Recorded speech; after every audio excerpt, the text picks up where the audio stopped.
This happened when I was in my mid-20s back in 2012 when I was living in Sarasota, Florida.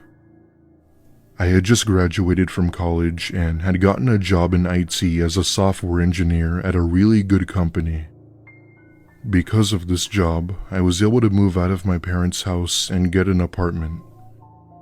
It wasn't big, but it was spacious enough where I could store most of my stuff.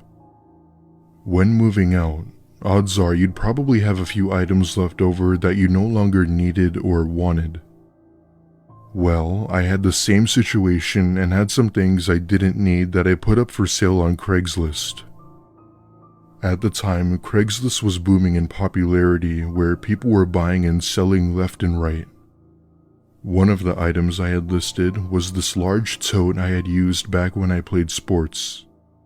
It was in pretty good condition, and I figured I'd snag a deal on it since sports were popular in my town.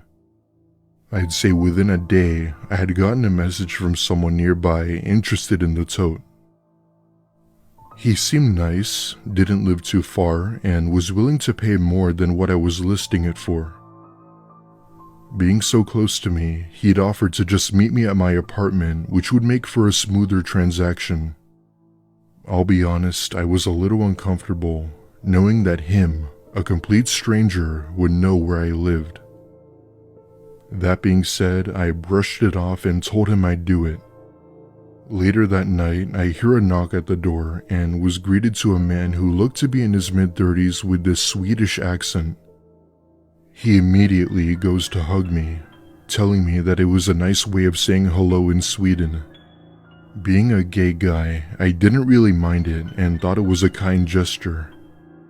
He hugs me for a good 10 seconds before letting go and asking me for the tote.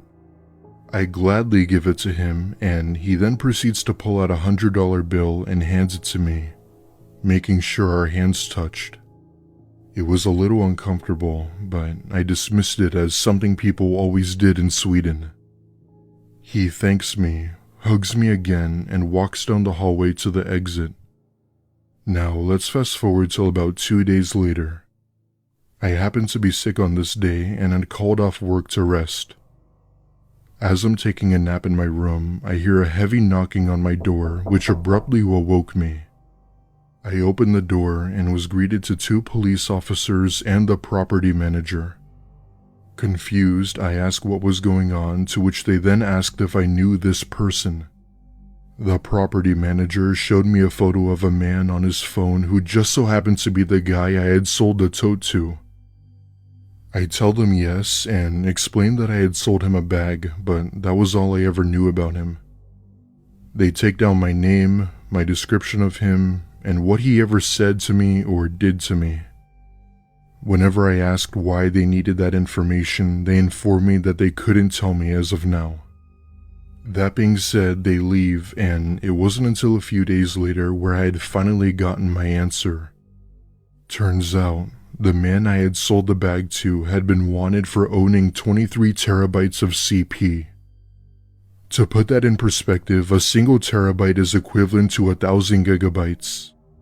This meant that he had about 13,000 hours of content downloaded. When I was told this, I was beyond disgusted, knowing I was talking to a predator, a wanted predator in my home. The tote I had sold him was to keep certain documents that contained information on how to cover his tracks. Obviously, this plan never went through as he did end up getting caught in the end. I was interviewed for about a week by police before my complete shock slowly got back to normal. After that, I deleted my entire Craigslist account and decided to not sell anything else. Anyway, that's my story, and I hope you can take this as a learning opportunity to never trust people online.